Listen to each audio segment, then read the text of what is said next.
I want to be happy. Don't you? Hi, I'm Conchetta, once again cueing women and men to be happy. On this episode, I want to talk about the Golden Bachelor. Although women may be watching, I'm finding it hard to believe they actually like it. I should mention there is one episode left, but after watching the last two, I had to talk to you about it. I often say in my podcasts, when people of any age are aware of the cues presented to them in life, not only can they be happy, but their lives can begin again.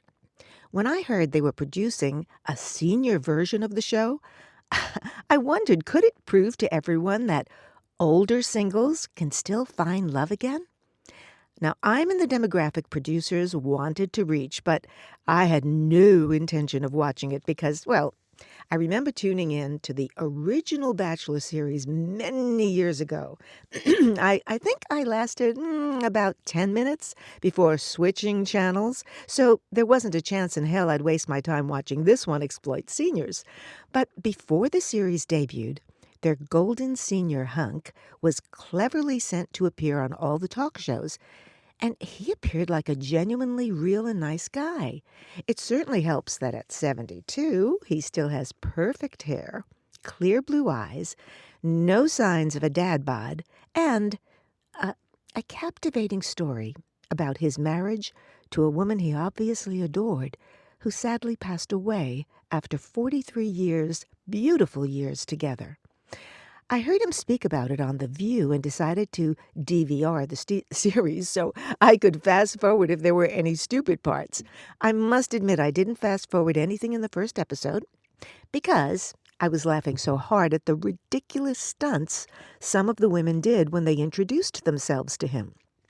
I mean, I have a good sense of humor, but my laughter was it was mostly accompanied by embarrassment for these women about what I suspected they were probably asked to do by the producers in order to, I don't know, attract his attention, and I suspect some ratings. Through it all, Golden Gary Bachelor stood there, good-naturedly smiling and looking appreciative. So, at this point, in my mind, he was still the Golden Bachelor. But I hoped future episodes would present the women in a better light while showing the world seniors are not to be written off as cooked and done. Now, before I continue, I want to mention one extremely positive thing I observed. This is the first time we've seen women all over the age of 60 and some in their late 70s who are not celebrities or movie stars, but they're beautiful, intelligent, compassionate, and in many ways, as singles, no different than women in their 20s. They were all still eager to share their lives and fall in love. The women, including myself, are old enough to have grown up in a world where women over the age of 40 who didn't look at least 5 years younger used to be considered over the hill. At 50, we were practically invisible until reaching 60 or above, when women were seen again as grandmothers or old maids. Well, thankfully, those days are over. I think they should have called this series The Golden Women. I was so proud of them at first. But each week, I watched as they gave away a little more of their self-worth, leaving their brains in the limo that brought them there. Of course, it's impossible to have an authentic relationship with someone when you're surrounded by cameras, lights, crew, hair and makeup people, all intent on perfecting the characters in this fairy tale. Unfortunately, most of them forgot that's what it was and got caught up in it. They should and probably do know better than to fall into the same mistakes we all made in our youth. But dumb me. I thought, given their age and accomplishments, producers would respect the intelligence and emotions of these ladies. Instead, they simply populated their Bachelor series with a cast of older women, 22 of them, encouraged to play a somewhat humiliating game to attract the Bachelor. That said, I can't blame anyone for being swept up in this carefully constructed romantic movie because they're not actors, they're real people. In romantic fairy tale films, Actors often play roles where one character falls in love with the other character. The director calls action, the camera rolls, and the audience believes these two people are in love. As actors, we're trained to make it appear as if we're feeling real love for each other, but it's acting. Okay, sometimes actors meeting on a film set can end up falling in love and getting married, but they don't get to that place after just a few hours shooting two scenes. The Golden Guy probably didn't spend much more than 48 hours alone with a woman, alone with 20 crew people, before they were gazing into each other's eyes, kissing, as she says, "I think I'm falling in love with you." And he replies, he feels the same way. Well, they're taken to romantic locations, whisked off in limos, yachts, helicopters, even a hot air balloon, dining al fresco in secluded places. What's not to love? At this point, for me, the Golden Guy lost his luster. At 72 years old, I expect him to realize that although everyone is fluffed out and looks great, he's in a romantic movie but with real women. And he's dealing with their real emotions. He should have thought a little about that before speaking the words they were longing to hear. That said, he's not entirely to blame for their pain. What I also found disturbing was the fact that not only did the women know their Prince Charming was going out on a lot of romantic dates, but many of them happily told each other about the deep connections they were having with him and how he made them feel special. Yet, a few hours later, when Golden Gary said the very same thing to you, you believed him. I don't fault any of the women on that show who ended up being hurt. We all grew up with the happily ever after fairy tale, so it's understandable that they turned off their keen, discerning brains and gave their fragile hearts to Prince Charming too soon. Hoping to be chosen? They even had to jump and jive for Golden Gary in a talent show. Now, after watching him kiss and profess his affection for so many women, sorry, but I ended up christening him the 14-karat gold-plated Bachelor. Now, to be fair, he was gracious, appreciative, and very charming. But what's he like at 3 o'clock in the afternoon on a Tuesday with no cameras around? Pure gold or gold plate? I doubt our very lovely ladies stopped to think about that before giving away their heart. So when I saw the episode where all his rejects were encouraged to cheerfully share their pain with the world, I had to speak out. Now, this is the episode where he met the families of his 3 finalists, and they were Leslie, Faith, and Teresa, all 3 hoping to become Mrs. Gary Golden Bachelor. He had flown to the home of each woman, and when they returned for their semi-final rose ceremony, he painstakingly eliminated Faith, after which he walked out of the room and doubled over himself crying about it. And then there were 2. I kept thinking about Faith, the one that was eliminated from the final 3, and she's the reason I'm doing this episode. She'd been through some tough times, making it difficult for her to open up to anyone.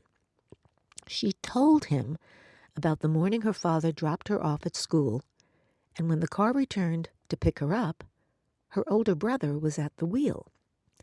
He had to explain from now on he'd be taking care of her because her father had suddenly died that morning. When Gary met her loving family, he assured them he would never hurt her. Afterward, they went on a romantic date in her hometown, and this time, after a passionate kiss, he told her, "I love you." He hadn't said that to anyone yet. Not, "I think I'm falling in love with you." "I love you." Then, when they got back to LA, he dumped her. To make matters worse, producers had them meet again on the next episode to, get closure and ratings. I was really touched watching her in so much obvious pain, trying to graciously hold it together in front of the camera, as Golden Gary tearfully told her, The worst part of this is how bad I feel because I told your family I would never hurt you. Then he added that when he said I love you, he really meant it. At the time. What a prize! Now, people do fall out of love, but not within 48 hours of joyfully professing it. Then, in the next episode, after 2 intimate evenings in a fantasy suite, no cameras, we later saw them in bed the next morning and heard him say, I love you, to both ladies. The same 3 empty words. After which he told the camera how confused he was because, he loves both of them. Now, if Golden Gary really loved both of them, knowing the effect these words would have on each lady, he would have demonstrated the true meaning of love by being honest, by expressing his confusion to the women, not to the camera. When you say I love you to a potential lifetime partner, it's not the same as shouting it out to Taylor Swift at a concert. It implies a consequence, significance, and you are responsible for the after effect. My message to Faith, Leslie, Teresa, and to all those unselected but remarkable ladies on the show and in the world who've ever gone through a similar experience is consider yourselves lucky if a man who does this goes out of your life. It's at best, he's awfully immature, and those golden women lost nothing more than another rose. I understand Golden Gary is not completely to blame. He was like a boy in a candy store. All that sugar can really make a kid high. But he's not a kid anymore. I know 30-year-olds who have more awareness of people's feelings than this 72-year-old. As I'm recording this, there is one more episode. I don't know who he's going to end up with, but whoever she is, I really hope they will both live happily ever after. For the women who were hurt, I'm so sorry. Every man and woman has had their heart broken at least once. Me too. And it's never easy. To the women who went on those dates and just had a good time, bravo. More power to you. 2 great things came out of this Bachelor series. They introduced the world to golden women of a lovely age, and they proved you're never too old to fall in love. I hope that everyone watching the show became stronger and more determined to find real happiness. Remember, happy is something you can give to yourself, and it's a gift we all deserve. Think of it this way. Your best friends didn't get that title overnight. They became best by supporting you when you needed them, by loving and caring about you through trying times, and by being honest and loyal, even when it was inconvenient. They're best because they're there for you even when you are at your worst. I'm reminded of a Harry Warren song with great lyrics by Mac Gordon. The more I see you, the more I want you. Somehow this feeling just grows and grows. The more I see you as years go by. And that's what needs to happen.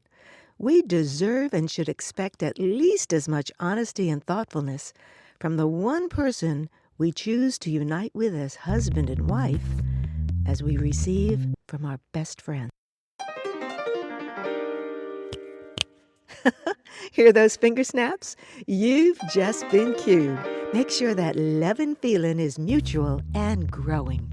If you enjoy listening, I hope you'll subscribe and tell your best friends. I release a new episode every 2 weeks, so if you have a topic you'd like me to discuss, Google Conchetta Q's Women of a Lovely Age on YouTube and post your request in the comments section. Until then, be happy.